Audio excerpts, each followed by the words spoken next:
자, 문제는 뭐냐면 해외 부동산 특히 현지 사정에 능통한 전문가를 확보해서 그걸 연구하고 투자를 해야 되는데, 자, 우리나라 IB 투자은행이죠. 영업 실적 올리기에만 급급해서 업무 연관성이 떨어지는 인력을 대체 투자 전문가로 기용을 해서 조직 외양만 키운 채 영업을 계속해서 결국 제대로 된 실사도 못하고 현지 브로커가 가져오는 그냥 투기 등급 물건을 덜컥 샀다라는 거야. 부실해졌다라는 거야. 자, 이렇게 되면은 이제 여러 가지 문제가 생기겠죠. 이제 금융권이 부실해지고 또 원달러 환율까지 문제가 된다니까. 이렇게 되면 원달러 환율까지 여러 가지 문제가 있는 거예요. 지금 이 문제가 언젠가는 터질 거야. 언젠가는 자꾸 언젠가는 터질 거야. 지금은 그 CRE 부동산이 얼마나 부실한지 모르고 뭐 디폴트가 얼마나 나는지 원금 손실이 얼마나 났는지를 모르지만 그 부실 금액이 밝혀지고 디폴트가 점점 많아질수록 문제가 될 가능성이 많아요. 그래서 자꾸 이렇게 신문에 나오는 거야. 그래서 미국의 그 브로커들이 제안하는 투자 제안서 서류 몇 장에 IB의 기존 평판에 의존해서 예를 들어서 뭐 골드만삭스다, 모건 스탠리다 그런 브로커들이 제시를 하면 덜컥 계약을 했다라는 거야.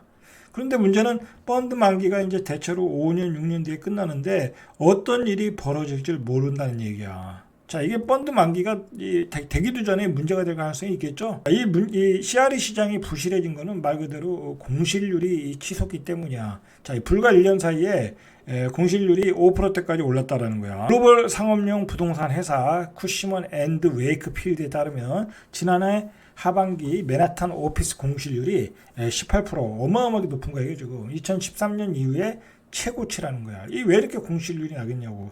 경기 침체이고 그다음에 재택근무 많아지고 그러면서 이렇게 공실률이 높아지면서 해외 부동산 가치가 가격이 우하향하고 있다라는 거야. 금리가 올라가면 그냥 이 상업용 부동산은 그 제일 처음에 작살나는 거예요. 그렇게 생각을 해야 되는데 문제는 공실률까지 높아지고 있다라는 거야. 자, 해외 17년부터 18년 설정된 해외 부동산 펀드의 만기가 지난해부터 돌아오는 중이고 상환 연기 및 기한 이익 상실 상태로 빠졌다는 소식이 하루가 멀다 하고 들려오고 있다는 거야. 그리고 그 중에 이제 우리가 투자한 펀드 중에 몇몇 개는 디폴트 위기에 이미 와 있다라는 거야. 자, 이게 이제 신문에 나면 뭐 조금만 뭐 회사는 좀 충격이 크. 부동산 펀드는 보통 5년에서 6년 정도 설정 기간이 지나면 자산을 매각해서 원금을 상환하고 차익에 해당하는 수익을 분배받는 건데 이 시기 편입한 자산 가치가 투자 시점 대비 하락해서 오히려 원금을 잃고 있다라는 거야. 자, 조심해야 되겠죠. 이거 진짜 알아봐야 되겠어요. 어떤 회사들이 어떻게 투자했는지 좀 더 공부가 필요해야 되는데 이런 정보를 또 이렇게 기자들이 오픈을 하질 않아. 밝혀내질 않아. 막 파고 들어가서 뭐 문제점을 찾아야 되는데 또 그걸 그렇게 또 못하더라고. 자, 문제는 앞으로 미국의 부동산의 가치가 더 떨어진다는 거잖아요. 그리고 선진국 핵심지 빌딩의 공실률이 높아지고, 자, 이거 우리만의 문제가 아니야. 지금 미국 금융시장을 뒤흔들고 있는 게 이 문제야. 그리고 미국의 은행들이 얼마나 많은 상품을 투자했겠냐고. 미국은 우리보다도 그 리치 상품이 발달되어 있는 나라라고. 그렇잖아요. 우리는 뭐 사실 리치 상품이 그렇게 많잖아요. 자기네 뭐 건물 예를 들어서 뭐 롯데마트 건물 뭐 팔아가지고 그거를 뭐 리치 상품으로 만들어서 이렇게 팔아 자기네 임대료 나오는 것을 투자자에게 주는 정도 뭐 그런 정도 외에는 크게 없는 것 같아.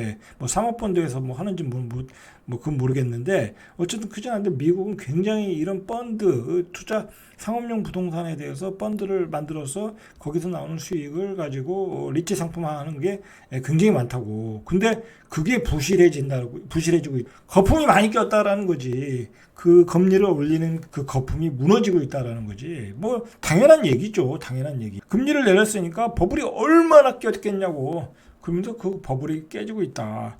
자, 이게 체감적으로는 어떻게 보면 주택 모기지보다 더 충격이 올 수 있다라는 거야. 이게 얼마나 시장에 충격을 주는지는 우리가 알 수가 없는 거야. 이거 심각한 문제가 있는데도 불구하고 뭐 기사화는 안 되거든. 뭐 그걸 기사화가 되면 금융위기가 되는 거니 어떻게든 이제 봉합을 하려고 노력을 하겠. 자, 일단은 펀드 환매 시기가 도래하면서 이 투자은행 업계는 수익자들에게 만기 연장을 권유하고 있다는 거야. 그러니까 늦게 환매해라. 한 번 더 환매해라. 근데 시간이 지나면 좀 나아지지 않겠냐. 그래도 부동산인데. 그러니까 수익자인 기관 투자자는 울며 겨자 먹기로 이 제안을 받아들이고 있다는 거. 근데 한없이 받아들일 수는 없잖아요. 투자자가 원금 회수를 할 수 있잖아.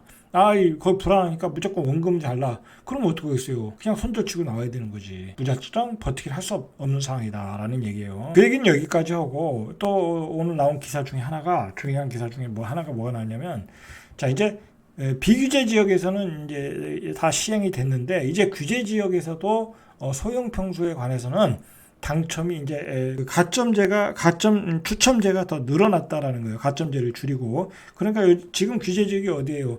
강남, 용산, 서초 4개 구죠. 자, 이 구에서도 분양하는 아파트에 대해서도 추첨제가 늘어났으니까 8.5제곱미터 이하의 추첨제가 늘어났으니까 여러분들이 가점이 낮아도 추첨을 받을 당첨이 될 수 있으니까 청약을 열심히 하라는 얘기예요.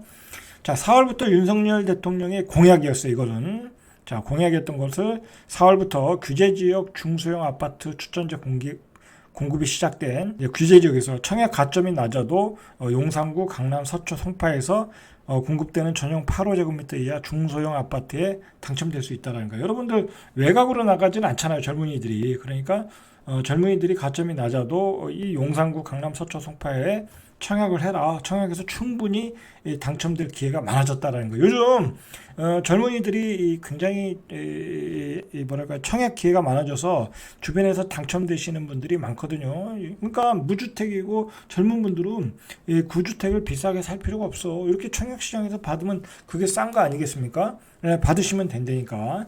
자, 그래서 2일 국토교통부에 따르면 이 같은 내용을 담은 주택 공급에 관한 규칙 개정안이 4월 1일부터 시행이 된다고 그래요. 개정안을 보니까 규제지역 내 전용 8.5제곱미터 이하 중소형 아파트에 추첨제를 도입한다라는 거예요. 그전엔 도입이 안 됐다라는 거죠.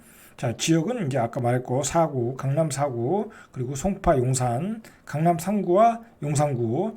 자, 지금까지는 규제지역에서 전용 8.5제곱미터 등을 점수화해서 높은 순으로 당첨시켰는데, 그래서 상대적으로 무주택 기간이 짧은 2030 세대들은 거의 당첨이 불가능했어요. 그러나 이제 당첨의 기회를 주겠다라는 얘기예요, 규제 지역에서.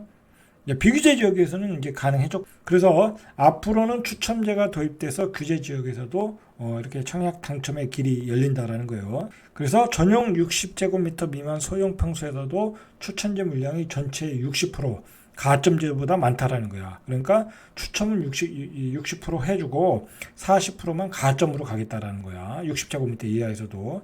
자, 전용 60에서 85 이하도 전체의 30%가 추첨제로 공급이 된다라는 거예요. 이제 기회가 많아졌어요. 다만 이제 8.5제곱미터 이상에서는 중대형, 이제 규제 지역에서 고가점자가 더 유리해졌어요. 지금까지보다는 전체의 50%를 추첨제로 공급하겠다는 거예요. 앞으로는 이를 20% 줄이고 가점제 비중을 80%까지 늘리겠다는 거예요. 그러니까 기존에는 50%를 추첨제로 했는데 20% 줄여가지고 가점제 비중을 80%까지 하겠다라는 거예요. 넓은 평형일수록 고령층 수요가 많다고 판단해서 가점이 높은 분들이 유리하게 제도를 만들었어요. 규제 지역에서는. 근데 문제는 만약에 규제 지역이 해제되면 이건 다 없어지는 거야. 그냥 비규제 지역에 해당되는 그 시행령으로 가면 되겠죠. 이제 그렇게 보시면 돼요. 그러나 현재로 봐서는 어떤 젊은이들이 소형 평수를 받기에는 분명히 이 유리의 저지를 노리시라는 얘기예요. 자, 현재 비규제 지역은 현행 제도를 계속 유지하고 8.5제곱미터 이하에서는 4대6, 그죠? 4대6. 8호 이상에서는 그냥 추첨제, 그렇게 보시면 돼요. 그러니까 여러분들이 2030 세대들이 요즘 대출을 받아서 무리하게 집을 산다고 그러는데 그러실 필요 없어요. 청약시장에서 주택을 이런 유리한 제도를 이용해서 충분히 받을 수 있거든요. 받으시면 되는 거예요. 자, 이상 절대값TV의 명품 PD 한PD였습니다.